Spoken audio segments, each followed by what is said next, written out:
Today we're going to go over our ST-13 blue-yellow ace profile. We're going to do it in the most blasphemous way possible. We're going to start off with Luffy.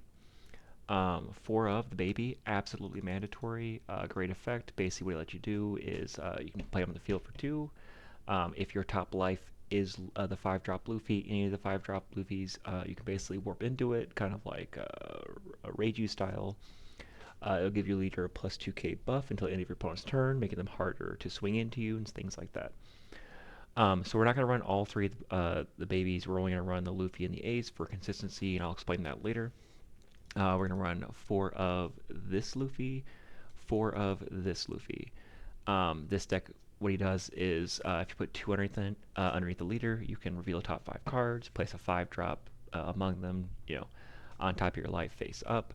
End of your turn is going to put all the face-up cards in your life to the trash. So ideally, you want to use that free life to warp. You want to put it face down. You use another effect to grab it, put another life on top. A bunch of different interactions. We'll get there. So anyways, let's get to the Luffys. We have this one. So basically, you summon this thing for 5. Don't use this effect right away unless you have to. You want to get the value out of it. You want to swing 6k, then blow it up. The trigger effect is also great. You can blow up a blocker, literally just anything. This guy lets you rip a life to gain 2,000. You're not always ripping a life. Most of the time you are. If you have 0 life, you can still activate it without ripping a life. It's just big bodies. Luffy can warp into it. Does his stuff. It's really great. Alright, and now the Ace. 4 of the baby Ace does the exact same thing as the Luffy. We're going to grab the 5-drop from the starter deck. If you have 2 or less life, gains rush. Honestly, even early, if you warp into this thing, even without the rush, hey, getting a 7k body on the field for 2 still feels really good. Nothing to stop you from hard dropping this thing either. I know we just got, or we are getting, the OPO7 Ace, and this deck is based off OPO, or this deck profile is based on OPO7. We will not be running the 10-drop. Or the OPO7. Actually, ignore this one. That's OPO8. We are running 4 of this one. Blocker helps you cycle. You basically draw 2, and then return 2 to the top or bottom. So, like, you can set up your next 2 draws. You can get 2 dead cards out of your hand. He's a blocker. Just good stuff. All right, now let's get to the rest of our blue cards, and then we'll go to our yellow cards. So first things first, just for the meta, we're going to include 2 of Pudding. Great all-around card, help you close out some final swings, just screw over your opponent in general. It's great. We are going to include 2 of the new Boa.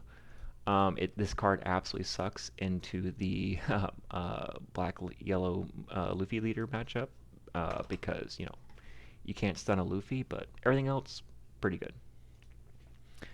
Alright, now into my boy Sanji. We're going to include 2 different Sanji cards here. We're going to include 4 of this, just because it's a 2k counter. But also really early, you can start turning your lives that you get there, that you get on top of your life from your leader, into actual life. It just lets you start recovering. It's really cool. Worst case scenario, you don't want to use it. 2k counter, never hurts. The other Sanji we're going to use is Sanji's Pilaf. So this card is amazing. Hit it out of life. Oops, spelling. Put a Hiyori to put it there. If I have an opening hand of Hiyori and Pilaf, I'm excellent. One thing you don't want to do early though is put a Gravity Blade in your life early. I have done this before. It feels bad. Your opponent, kind of knows you run option cards like that, and it's kind of looking out for it. So put other things there early, not the Gravity Blade. Like if it's like a little bit later in the game, absolutely, because they'll have things on their board. You can decide to run Rock instead of these. I'll share that card. While this card is conditional to them being 6 or less, this just does anything. So like theoretically, I can't get rid of top end, but be able to get rid of 2 6Ks or less, or 6 drops or less. Oh, chef's kiss. Alright, we have 4 cards left. I honestly forgot what my tech options were. Most people don't like running these violas, but honestly, I love them.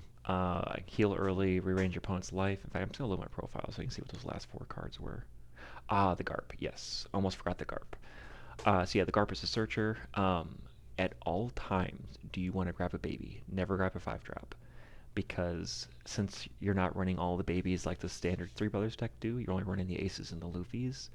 Um, your ace, your leader, he's gonna find the 5-drops. You don't have to worry about it. You just need to leave the Garp, your Sanjis, your Sanji Pilafs, um, to help find you those babies. Find the babies, the leaders will find the rest. If your leader whiffs, ooh, a little unfortunate. If you want more consistency, because there are only 25 drops, only hilarious, you can consider dropping Viola's down. I just only doing that because she's a free, well not free, she's a cheap blocker, and blockers can be valuable even if unfortunately against black they're the easiest to blow up because she has a low cost. But anyways, guys, thank you for watching my video. We'll have more for Digimon and One Piece.